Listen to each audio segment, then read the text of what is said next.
The interest in moving to Dubai is huge, and not without reason, as Dubai has quickly developed into a bustling world metropolis. It offers income tax exemption, good economic opportunities, a multicultural society, a favorable geographic location with excellent flight connections to numerous destinations, high security, and much more.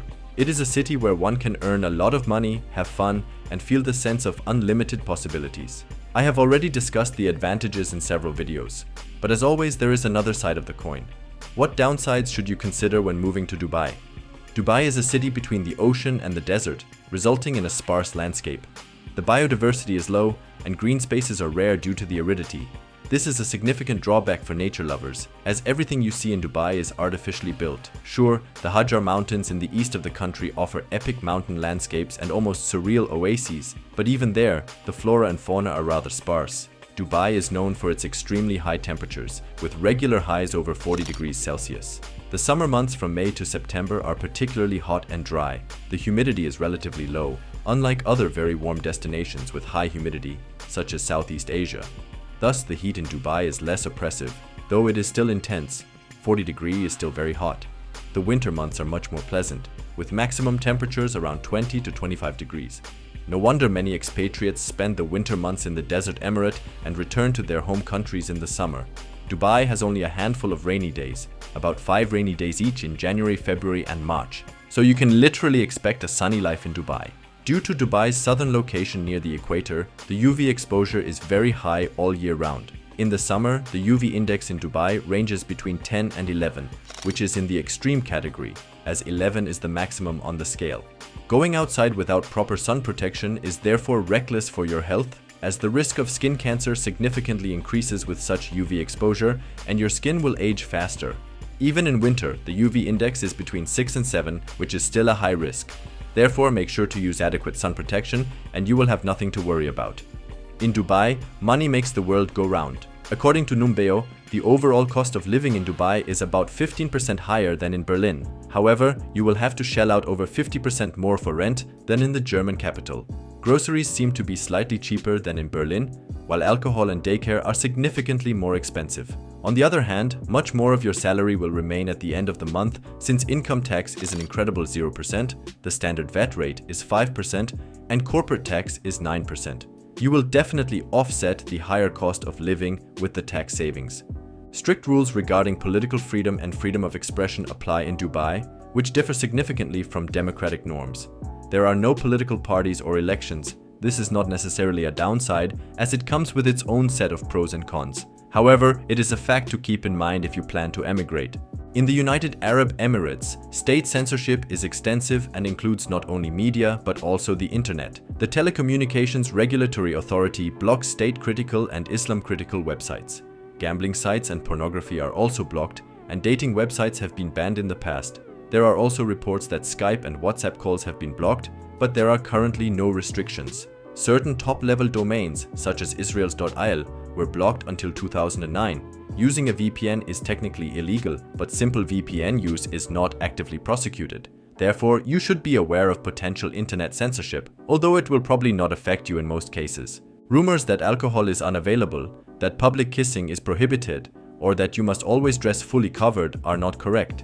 It is true that you should respect the culture of the locals when visiting government institutions or religious sites, meaning you shouldn't walk around in a t-shirt and flip-flops, and you should postpone passionate displays of affection for later.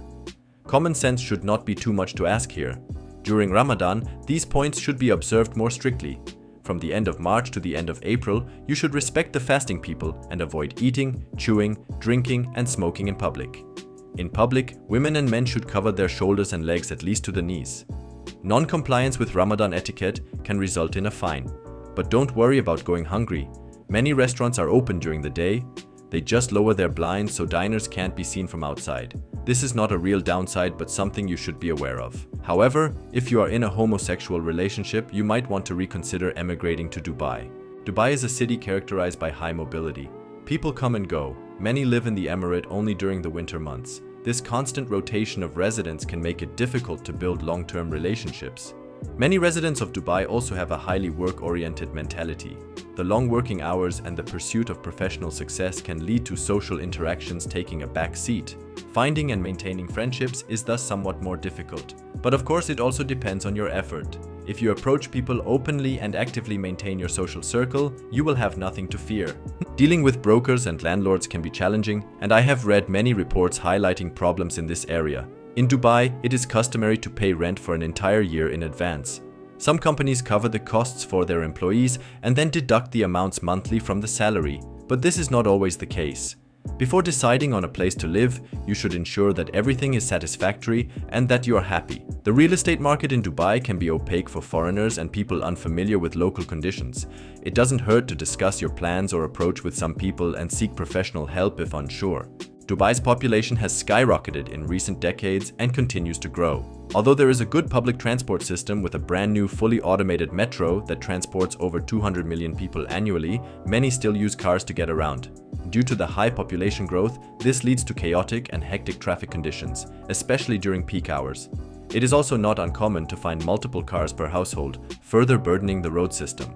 Dubai has a modern road system with wide highways and well-marked and maintained streets, but it can take some time to get used to the hectic traffic conditions. Dubai is known for its luxury malls and boutiques, offering a platform for a wide range of luxury brands. In many parts of Dubai, seeing and being seen is the norm, so you shouldn't be surprised to encounter a strong consumption culture. This is not a downside per se, but rather something that some people like more and others less. Of course, there are also many hard-working people in Dubai who strive to achieve their dreams and do not flaunt their wealth. However, don't be surprised to find drinks with glacial ice from Greenland on your menu. Yes, that really exists in Dubai. Dubai is home to people of various religions. In the city, besides mosques, there are also temples and churches that allow religious people to practice their faith. However, you should not forget that the United Arab Emirates is a country of Islamic culture, so don't be surprised to hear calls to prayer from the minarets of mosques via loudspeaker systems. Also, respect the prayer rituals of others and the already mentioned Ramadan. Have I forgotten any downsides? Then feel free to let me know in the comments.